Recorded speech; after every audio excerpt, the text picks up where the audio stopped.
Okay, hearing Robert F. Kennedy Jr. talk about how he wants to change Medicare and Medicaid during his confirmation hearing. How stupid do they think Americans are? Is it yes, Americans are being ripped off by Medicaid. I will allow that statement. But reason why we're being ripped off isn't because of Medicaid. It's because of the medical associations. It's because of the hospitals, because of the pharmaceutical companies. Here they are overcharging for the medicine, overcharging for the procedures. They're not giving the correct diagnosis because they're not doing the full testing that they should be doing. Anything to make more money. It's all about the money for them. So what does RFK Jr. want us to do is to go into a private organization. Why is it the Republicans always want us to go private? Because it's money.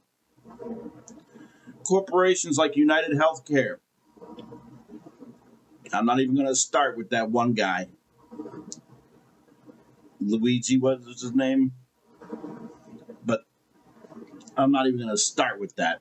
But why should we rely on those rich corporations to make our lives better when they're not doing it because they're only doing it for the money? We can't stop them, but we could put limitations on them. Call it what you want. Tax them more. Overall, that won't work. Put a conditional salary cap on their ass. That might work. It's conditional. They can make as much profit as they want, just not at the expense of their workers and their customers, their clientele. Now that's worth looking at. We need to regulate how they operate.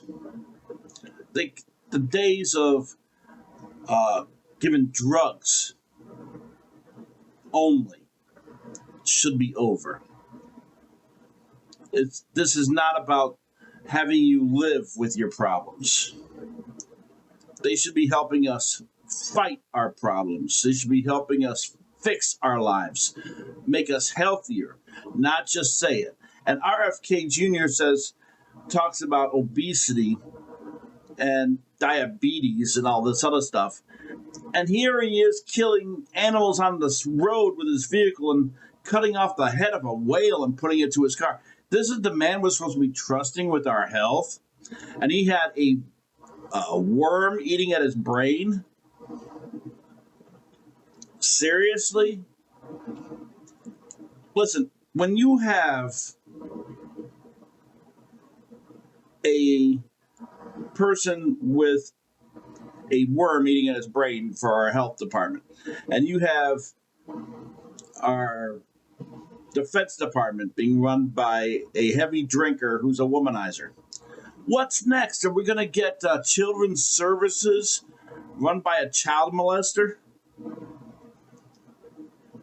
Are we going to get Bill Cosby to operate for women, to protect women? Have we lost our minds? First, fix the cabinets. Then, help the people. The rich will always be rich. Don't worry about that. We don't have to tax them into oblivion. But if we help them, hypothetically speaking, if they already make $10 trillion, for example, in profits this year, a business, and my tax cuts would make them, say, $20 trillion, double their profits. If they, in turn, raise the cost of their goods or service, or cut their workers' pay to further their profits, that's when you step in with a conditional salary cap on the CEOs. Everything rolled up into one. They can only make at that point 40 times what their average hourly worker made. Everything rolled up. Profit sharing, stock option, bonuses, salary, every little detail. Unless your average hourly worker made 4 times the cost of living. Now, it might have gone up since the last time I looked. Don't ask me how the federal government came up with this number. But the federal government said the federal cost of living, not based on individual states, but the federal cost of living was something like $35,000 to $40,000 a year. I don't see it, but let's go with that number. So if the average hourly worker, not tapped out, average hourly worker made 4 times that, which would be a high end of $160,000, everything rolled up into one.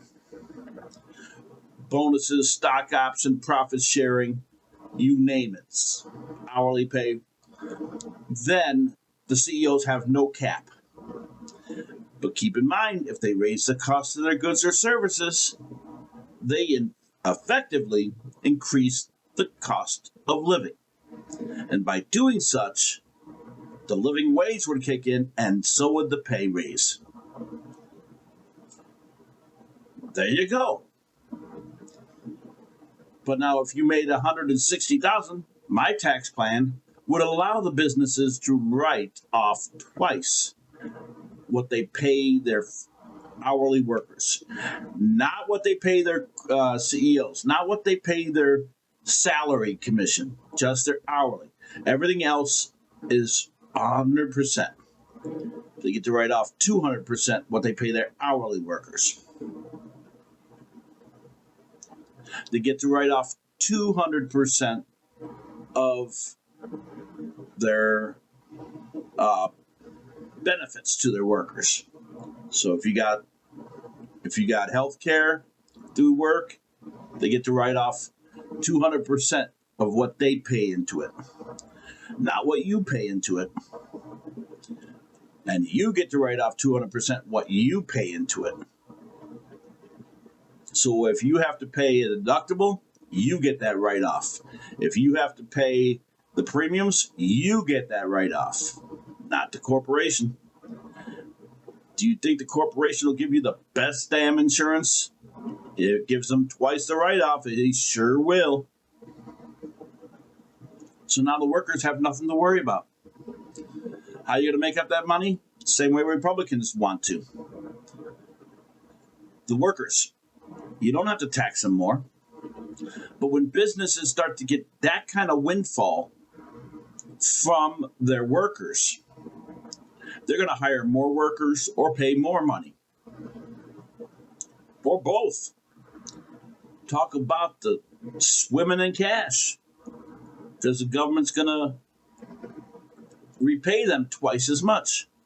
So now the corporations might get back a little bit more. You might have to cut a few tax write-offs to, stymie off some of the bleeding of that lost revenue. But they're still going to make a little bit more money. And the workers would be paying more money in taxes without a tax rate, without a tax increase. Because if you're taxed, like, say, federally, say 10% or whatever, you'll still be taxed that same percentage. It's just that you're making more money. So, of course, the government's going to get more. And then if you have more jobs, that's even more money. And I don't think any of us would complain at today's cost of living if the average worker made $160,000 a year. I don't think any of us would complain about the price of gas or the cost of eggs, because we can afford it. We're not looking to be rich off of that. If we're going to be rich, we're going to do it another way. It's not hourly work. We want to have more time for our family. So if we're trading our hours, if we're trading our time for money, then we're already locked in. So there you go. Let me know what you think. I'm Stephen Patterson. I'm actually running for president in 2028. Patterson for the number 4, president 2028.us.